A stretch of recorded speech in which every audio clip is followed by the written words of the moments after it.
Selamat datang di Podcast Media, podcast yang membahas mengenai sudut pandang dan sedikit ngawur.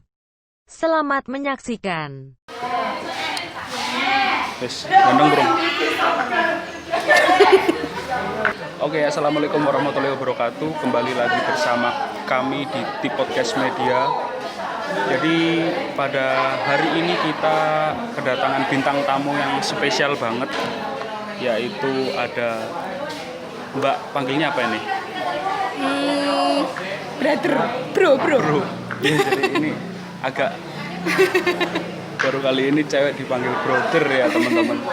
Jadi kita sedang kedatangan tamu Bro Kipti. Mungkin bisa diperkenalkan dulu.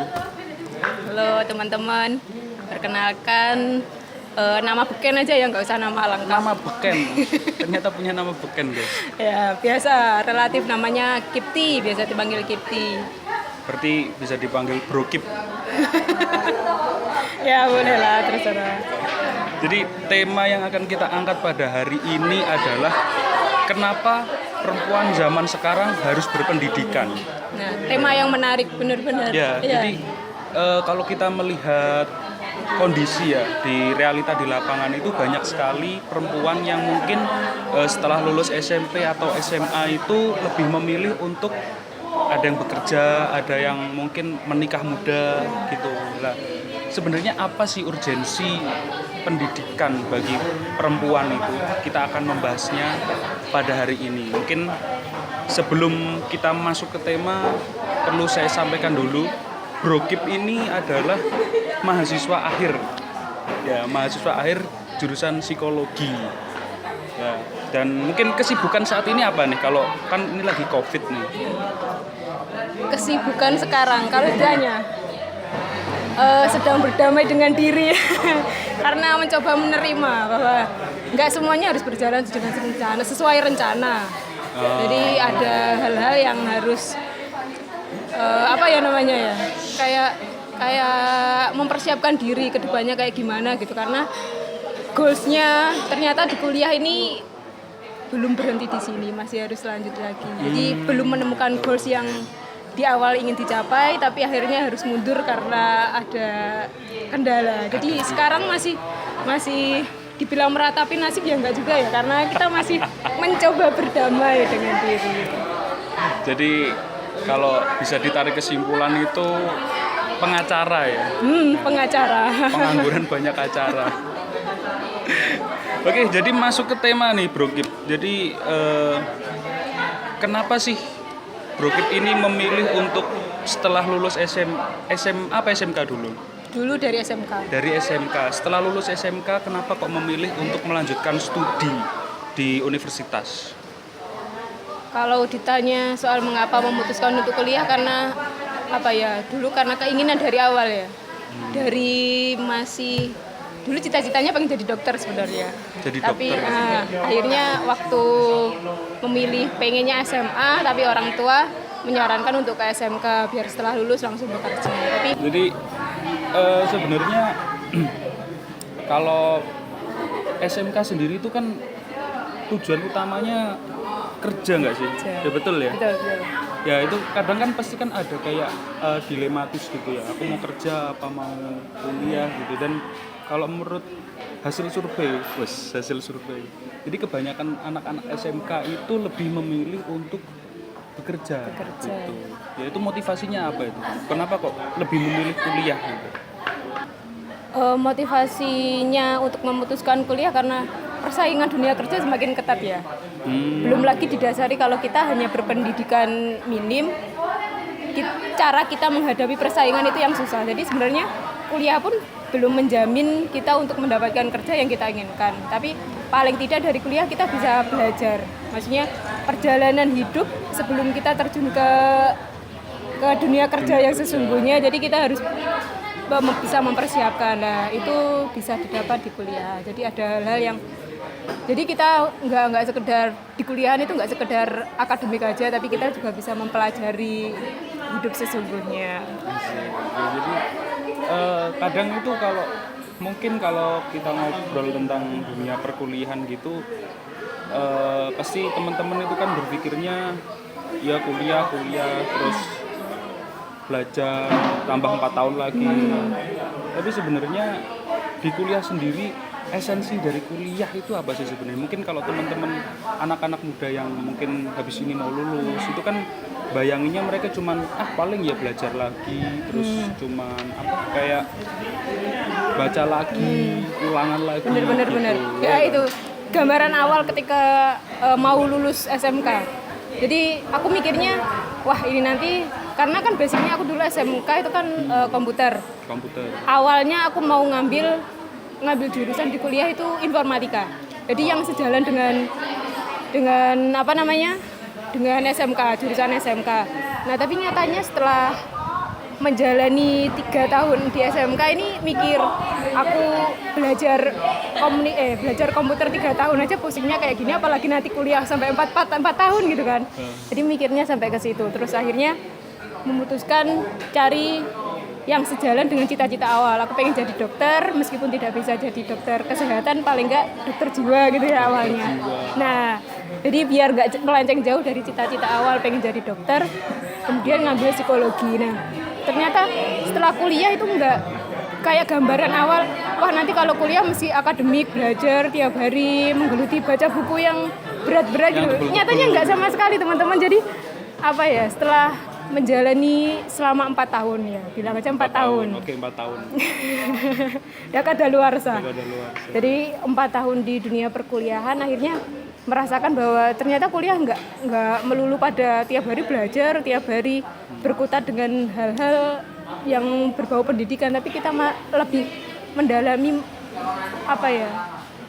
pelajaran dari luar yang kita nggak dapatkan di dunia perkuliahan gitu loh. Jadi banyak banget pelajaran yang bisa kita dapat.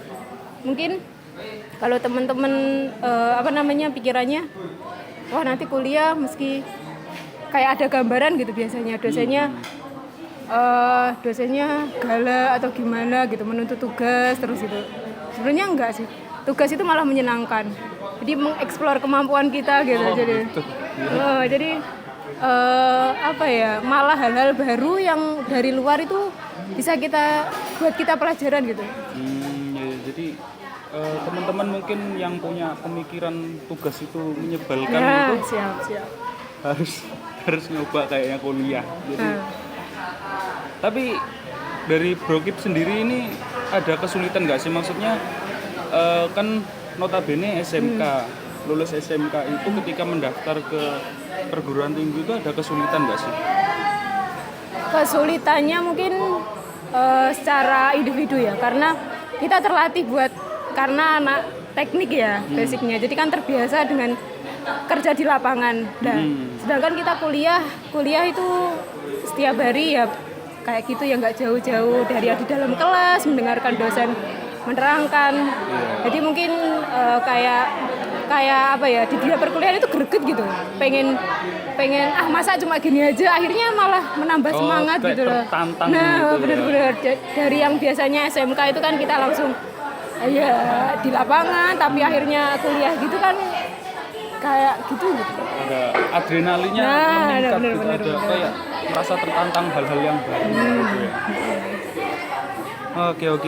Jadi mungkin buat kalian yang masih ragu-ragu, apalagi ini kan kondisi COVID gitu ya, juga yang mungkin hari ini, kemarin adik-adik kita habis ada tes UTBK gitu. Jadi ya ini saran aja sih, mungkin ada nanti aja ya sarannya, belakangan aja ya saran buat kalian yang mungkin hasilnya kurang maksimal di UTBK, nanti dikasih saran oleh ahlinya. Sharing. Tapi ngomong-ngomong tentang pendidikan, pentingnya pendidikan buat anak muda, khususnya perempuan sih, karena kalau perempuan itu kan mungkin banyak orang berpikiran, alah ya udahlah lulus sekolah mau ngapain sih, paling ya ngurus rumah tangga, ngurus anak gitu. Tapi menurut Brokip sendiri pandangan pendidikan pentingnya itu apa sih? Kurang setuju ya kalau pendidikan wanita disangkut pautkan sama pekerjaan rumah tangga, karena esensi pendidikan itu kita nggak mengenal batasan. Jadi meskipun kita nanti udah tua, maksudnya udah punya cucu, bahkan punya cicit, tapi kalau kita berpendidikan itu kan kayak gimana ya, menurutku pendidikan itu tetap akan terus Berguna ya. Berguna. Berguna. Jadi kalau ada yang bilang, apalagi wanita gitu ya, wanita zaman sekarang paling nanti kalau udah nikah ya ngurus rumah tangga kayak gitu kan. Ya karena menurutku guru pertama bagi anak itu kan seorang ibu. Madrasah pertama untuk anak itu kan seorang ibu. Jadi malah menurutku wajib wanita itu berpendidikan, meskipun dari latar belakang apapun, dari golongan sosial, ras, budaya, itu pendidikan nomor 1. Ya. Cuman mungkin kendalanya gini sih, jadi kebanyakan orang itu kayak masih kebayang-bayang kan. Mungkin makanya perlunya edukasi tentang pendidikan di perguruan tinggi itu kadang ada yang menganggap biayanya tinggi, ya kan. Terus mungkin ada lagi yang kayak merasa terbebani dengan beratnya kuliah, materi-materi yang ada di kuliah gitu. Tapi zaman sekarang ini kurang gitu loh, maksudnya apalagi kalau kita ngobrol tentang anak-anak yang dari lulusan SMK atau mungkin dari daerah-daerah yang agak pinggir gitu ya. Mereka itu kayak kurang edukasi gitu tentang kuliah. Kalau bahas kesulitan di ekonomi ya, karena terpinggir. Kalau boleh cerita sedikit. Jadi dulu awal memutuskan buat kuliah itu kurang didukung sama orang tua. Jadi kan karena orang tua maunya SMK, setelah itu kerja. Jadi waktu itu bondo nekat istilahnya. Bondo nekat. Nanti di sini jadi artinya. Jadi waktu itu diskusi sama orang tua bilang, karena kuliah ini keputusanmu, akhirnya kamu harus bertanggung jawab, bisa mempertanggungjawabkan apa pilihanmu. Karena jadi waktu itu orang tua sebenarnya ngebebasin juga, cuma ngasih pilihannya tuh gini. Jadi setelah lulus SMK, tanggung jawab orang tua mengenai pembiayaan pendidikan selesai. Setelah itu kalau mau lanjut silakan, kalau enggak ya udah. Akhirnya waktu itu aku tetap memutuskan apapun yang terjadi aku tetap kuliah. Jadi uang segalanya aku yang nanggung sendiri. Nah, dari situ kan akhirnya aku mutar otak nih gimana caranya biar bisa kuliah, tetap bisa kuliah. Nah, mungkin waktu itu orang tua juga mikirnya anak perempuan ngapain juga harus kuliah juga gitu kan. Nah, akhirnya masih berpikiran kayak gitu. Tapi akhirnya setelah jadi waktu habis ujian nasional, aku langsung kerja waktu itu. Buat buktiin dulu nih ke orang tua bahwa aku bisa cari uang di luar buat ngebiayain aku kuliah. Gitu. Jadi habis itu kerja 3-4 bulan. Itu waktu kerja sambil ya belajar buat tes akhirnya tes SBMPTN waktu itu. Dan alhamdulillah keterima dan mengajukan buat biaya bidik misi dan alhamdulillah keterima juga. Jadi uang yang aku kerja itu gaji bulanannya aku simpan buat aku berangkat ke sana. Jadi kan bidik misi itu aku daftar keterima itu 1 tahun setelah aku kuliah. Jadi 2 semester. 2 semester itu aku sempat bayar UKT dan itu hasil uang dari kerja itu. Itu. Orang tua waktu itu setelah aku keterima tapi bidik misi kan belum. Jadi masih bayar sendiri. Orang tua akhirnya lulus juga bilang, "Oke, kuliah kita bisa bantu tapi buat makan sehari kamu tetap cari sendiri." Jadi di sana waktu kuliah semester 1, semester 2 itu aku di sana kerja jualan jualan pulsa waktu itu. Jadi kemana-mana gitu ya, nawarin ke teman-teman. Benar, jadi makan dari uang jualan pulsa. Terus semester 3 sampai semester kemarin, semester 7 habis KKN, ya benar semester 7 itu aku masih kerja. Jadi kalau pagi aku setelah jamaah subuh karena aku kan di asrama. Jadi habis kajian subuh itu jam 5:30 itu aku jualan pentol keliling teman-teman. Jadi bawa pentol yang buat itu teman dari kos yang jualin aku di asrama. Terus sama nasi bungkusan. Jadi 5:30 itu kan anak-anak asrama itu kan butuh banget ya, apalagi asramanya itu sampai lantai 4. Nggak mungkin mereka jam 5:30 udah turun ke bawah buat sarapan gitu, karena kuliahnya kan pagi jam 7. Jadi aku 5:30 itu keliling nganterin nasi. Nah, aku dapat uang jajan dari situ. Tiap harinya bisa 30 sampai 25.000. Jadi setelah aku dapat bidik misi pun yang 1 bulan waktu pertama kali 600 sampai sekarang 700. Itu jadi uang bidik misi itu aku utuh. Dan uang makan itu dari uang jualan pentol sama nasi. Nah, jadi uang bidik misi itu aku bisa ngasih orang tua, teman-teman, dari uang bidik misi. Aku bisa bayar asrama sendiri dan bisa ngasih orang tua dari situ. Iya.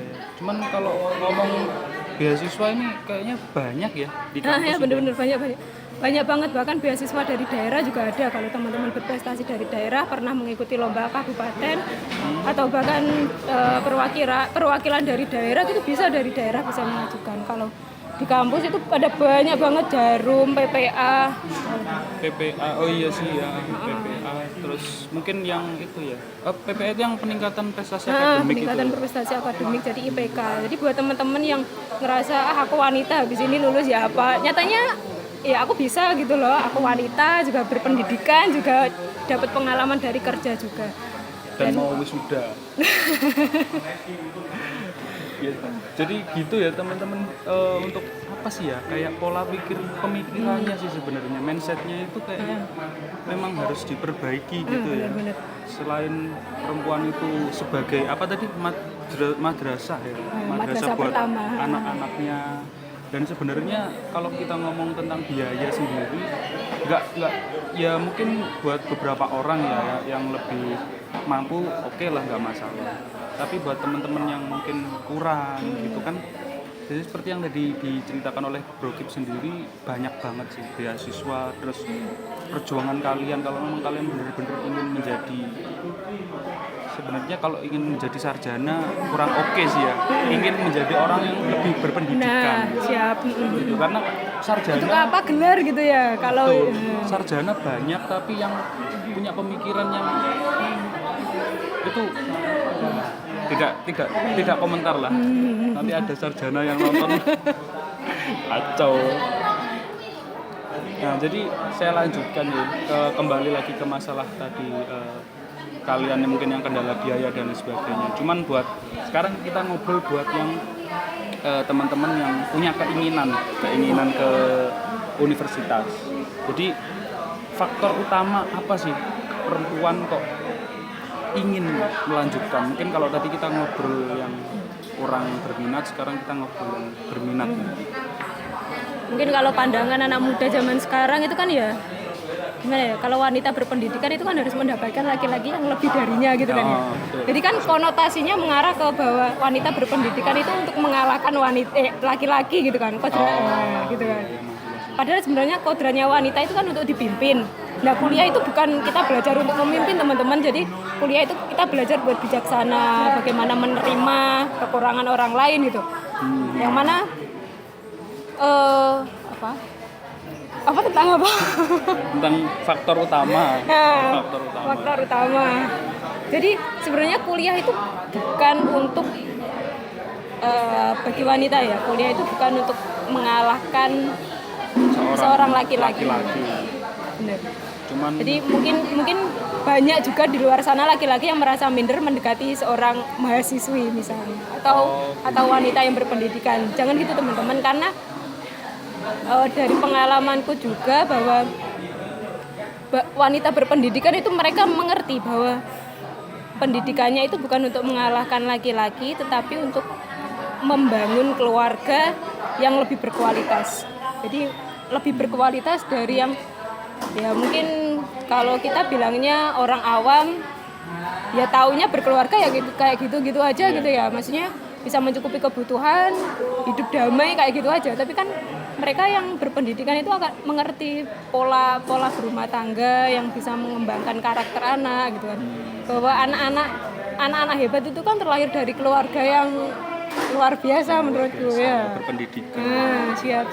Jadi orang tuanya harus paham. Jadi meskipun nanti kita sebagai wanita bisa sampai S1, S2, bahkan kalau sampai dokter, profesor, ya kalau sebagai ibu rumah tangga yang baik ya kita harus tetap nurut sama laki-laki gitu ya. Bahkan toh kalau kita di dapur ya nggak ada ruginya juga sebuah pendidikan kayak gitu. Ya, minimal kalian bisa memanajemen bahan masakan. Nah, siap, benar.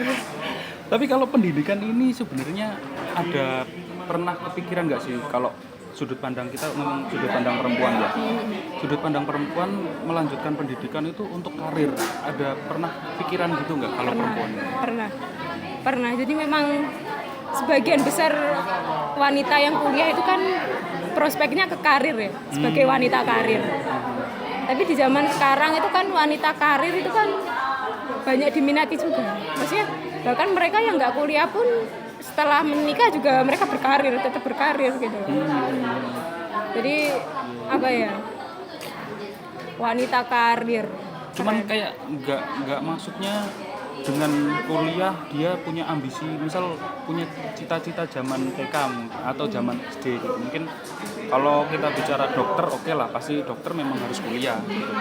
Beda lagi kalau misal seorang wanita itu punya ambisi menjadi orang kantoran, berdasi, berkemeja gini atau gimana gitu, pernah nggak? Kalau perempuan itu, ada kemungkinan nggak sih untuk ke arah situ?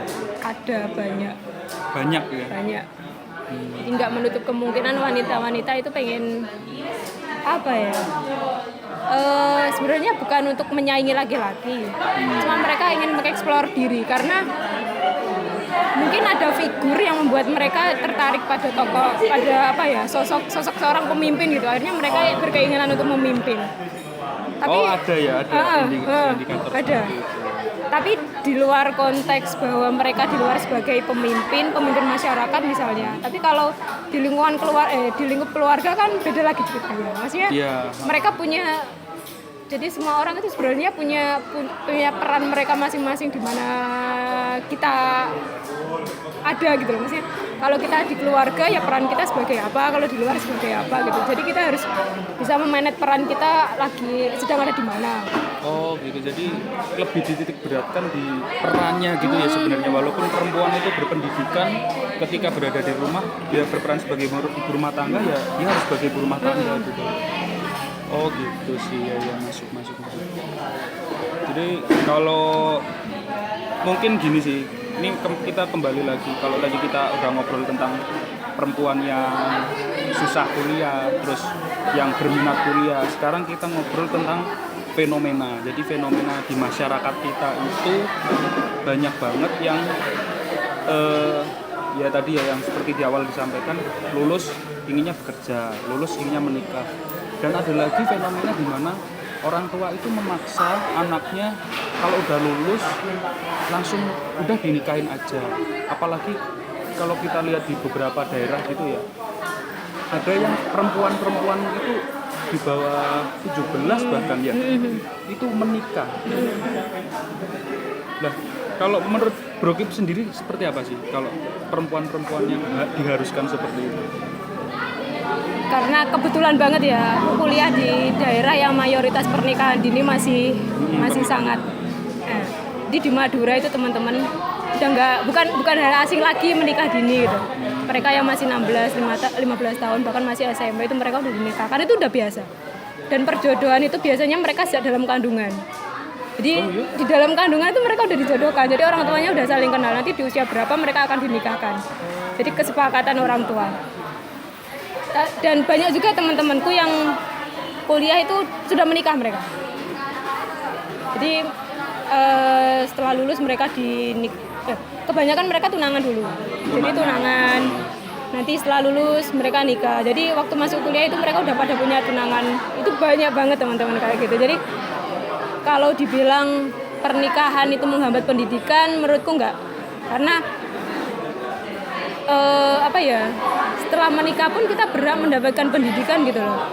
Dan bahkan ada temanku juga yang udah punya anak tapi mereka masih kuliah.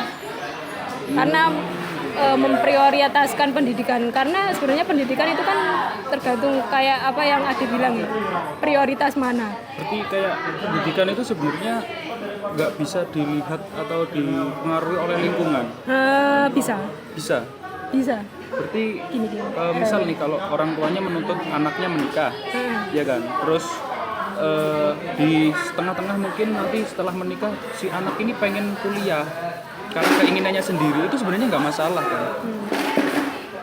Karena apa ya namanya, yang namanya perilaku itu kan didasari sama faktor internal maupun eksternal. Dan faktor internal itu kan termasuk kepribadinya sendiri. Maksudnya individunya ingin perilakunya kayak gimana. Sedangkan dari lingkungan itu kan bisa faktor eksternal itu kan mempengaruhi dari lingkungan, sosial, bahkan budaya dari masyarakatnya sendiri. Jadi lingkungan itu sangat berpengaruh terhadap perilaku. Jadi pengambilan keputusannya kadang kalau lingkungannya rata-rata habis sekolah menikah gitu, akhirnya kan membentuk dirinya teman-teman yang lain setelah lulus sekolah ya nikah gitu kan. Tapi kan bagaimana kembali lagi ke faktor internalnya dia, meskipun lingkungannya kayak gimana pun, kalau dirinya ingin survive dari pernikahan dini tersebut ya menurutku bisa aja dia tetap melanjutkan pendidikan meski lingkungannya gitu menikah. Gitu. Oke, paham sih. Cuman ya emang kita kalau ngomong tentang ini masuknya apa sih ya, kayak budaya gitu nggak sih kalau menikah muda atau apa adat? Kalau itu kurang berani menyampaikan karena setiap daerah beda ya. Beda. Iya sih. Dan kalau tradisi yang aku tahu di Madura itu kan setelah menikah itu laki-laki yang tinggal di rumahnya wanita. Oh gitu. Iya sama sih. Kalau dimanapun gitu nggak sih? Enggak, di laki-laki. Setelah menikah kan ikut laki-laki. Ya kalau udah punya rumah, iya nggak sih? Nanti-nantiku sing lanang.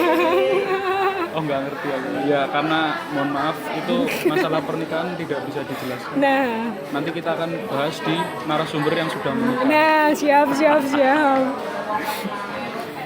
Cuman kalau ya itu sih, jadi kembali lagi ke fenomena sebenarnya. Fenomena itu nggak bisa sih memang kalau sudah turun temurun udah jadi kebiasaan itu ya nggak bisa. Cuman kembali lagi ke yang tadi disampaikan bahwa ada faktor internal dan eksternal untuk mempengaruhi sebuah pendidikan gitu.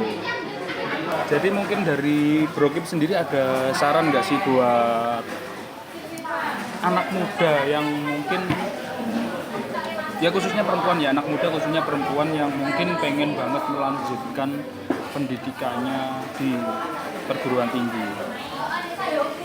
Kalau ngomongin saran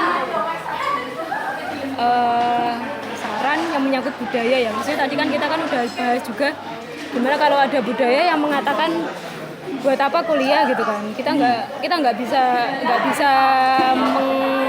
menolak apa namanya menghindari menyangkal budaya tersebut gitu kan. Jadi memang ada budaya-budaya yang harus kita hargai, kita hormati. Tapi setidaknya untuk yang namanya untuk menuntut sebuah mendapatkan pendidikan yang baik itu kita tidak jalan begitu mudahnya. Tidak jalan lurus-lurus saja, pasti ada halang rintangnya.